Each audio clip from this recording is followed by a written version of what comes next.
Here's a question. How many books a year do each of you read? I'm a lazy reader. I fall asleep in about 2 minutes. I'm an audibler. That's okay. That counts. Yep, I'm an audibler. I'm a voracious audibler. I know Harry Truman said, not all readers lead, but all leaders read. So I always subscribe to that.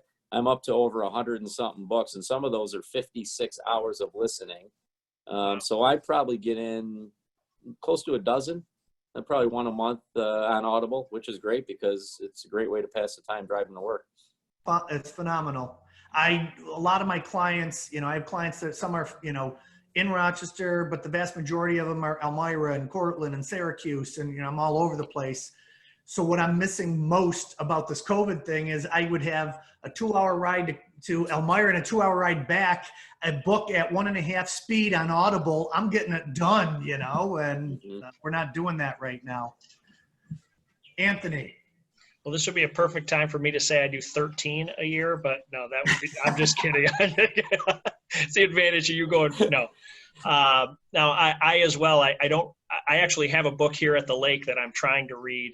But I'll probably listen to probably 8 books a year that come from recommendations. But we do try to do some sort of education once a year where my brother and I will go. Not always both of us, but most of the time it's both of us. Either an Anthony Robbins Leadership Academy or some, down in Florida, we'll go to something at a posh hotel somewhere and spend 36 hours in a conference room. And there's a lot of peer stuff that we do with the car wash industry. They do a pretty cool job with some peer conferences. And, I tend to feed more off of this type of environment where we're talking to each other and I'm listening to people's stories. But education is, paramount if you're going to succeed. And I believe that it expands your mind and helps you grow. And it's kind of neat for my brother and I to do it together because, again, we're in the same office. And so we kind of feed off of what's the last thing we went to.